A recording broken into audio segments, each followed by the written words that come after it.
के वंश में पुत्र हुए जिनका नाम अंशुमान। मैया गंगा की तपस्या की, मैया गंगा नहीं आई। अंशुमान के पुत्र हुए दिलीप। दिलीप ने मैया गंगा की तपस्या की, मैया गंगा नहीं आई। इन्हीं के पुत्र हुए भागीरथ। भागीरथ जी ने जब मैया गंगा की तपस्या की तब ये मैया गंगा ब्रह्मलोक को छोड़ करके महाराज शंकर बाबा की जटाओं के माध्यम से इस धराधाम पर पधारी तो सकर के 7,000 पुत्रों की मुक्ति हुई।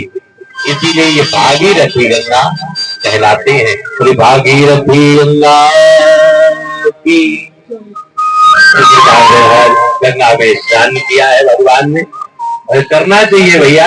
सब लोग जैसे जाते हैं तो एक बार कम से कम गंगा स्नान अवश्य करना चाहिए। ऐसे कितने लोग हैं तो यहाँ गंगा स्नान में किसी पर्व पे जाते हैं?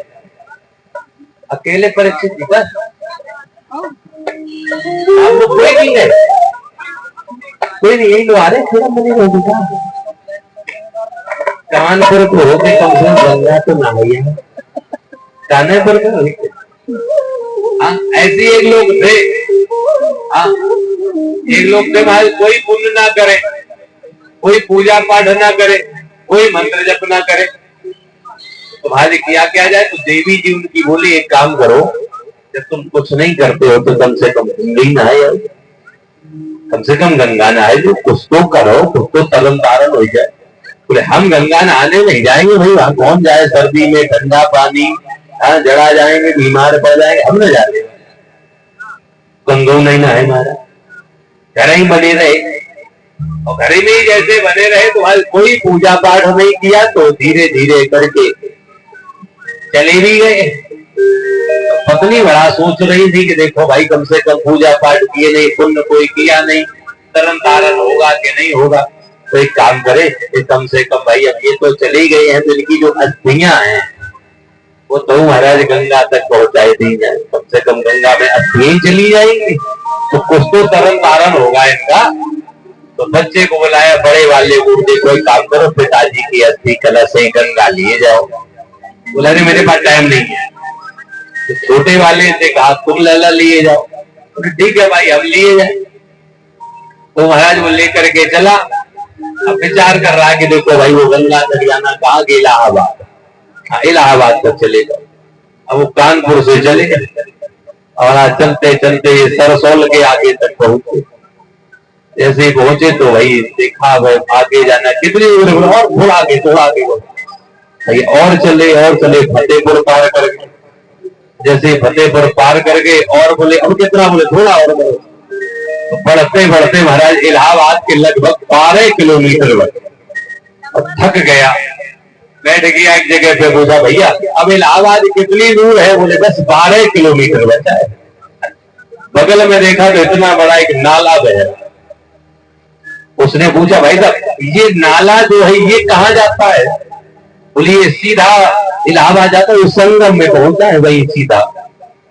उसने सोचा जब ये जा ही रहा है तो हमें जाने की क्या जरूरत है, ये जा ही रहा है जाएगा वहीं पे। तो उसने वही अस्थियों का कलश लिया, उसी में विसर्जन कर दिया, पहुंच जाएगा ही। हम 3 बार पैर छुए चले आए।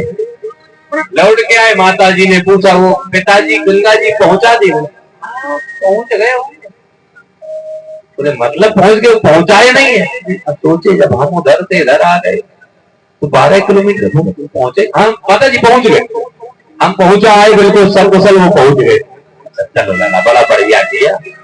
रात में माता जी सोई तो सपने में आए वो कि कैसे उस लल्ला को तुमने वो कलश दे दिया, वो नाला में फेंक के आया हमको। तो माता जी को स्वप्न आया तो आधी रात में उठी, लाला उठो। दादा ने कहा क्या हुआ? ये बताओ पिताजी को वो इलाहाबाद तुम पहुंचा के आए? बोले हाँ हाँ पहुंच गए हो। नहीं ये बताओ तुम पहुंचा के आए या नहीं? बोले हाँ पहुंच गए। बोले नहीं तुम पहुंचा के नहीं आए। बोले क्यों? बोले अभी पिताजी तुम्हारे स्वप्न में आए, कह रहे थे कि देखो तुम्हारा जो लाला है वो हमको कलश में लेकर के गया और गंगा नाला में डाल गया। सच सच बताओ लाला तुम गंगा नाला में डाल के तो नहीं आए हो, इलाहाबाद पहुंचाया? बोले माता जी सच्ची बताएं, पिताजी न तो जिंदा में गंगा नहाना चाहते थे और मर गए फिर भी गंगा नहाना नहीं चाहते थे, निश्चित है। क्या मतलब भाई गंगा नहीं नहाना चाहते? बोले जब हम यहाँ से लेकर के गए और वे गंगा ही नहाना था, तो वहां जहां गंगा नाला में डाली उधर से 12 किलोमीटर दूर गंगा थी। वे 12 किलोमीटर उधर नहीं जा सकते थे, वे कम से कम 30 किलोमीटर लौट करके तुम्हें पता नहीं चले आए हम गंगा नहीं पहुंचा, पता ही नहीं पहुंचना चाहते हर। तो ये ना सोचो कि नहीं पुत्र पहुंचा देंगे तो अस्थि में पहुंचाना, जिंदगी में जाएगा गंगा नहा ले तो कम से कम कुछ तो करे। बोले भागीरथी गंगा की, तुम्हारी गंगा की कथा को सुनाया गया। इधर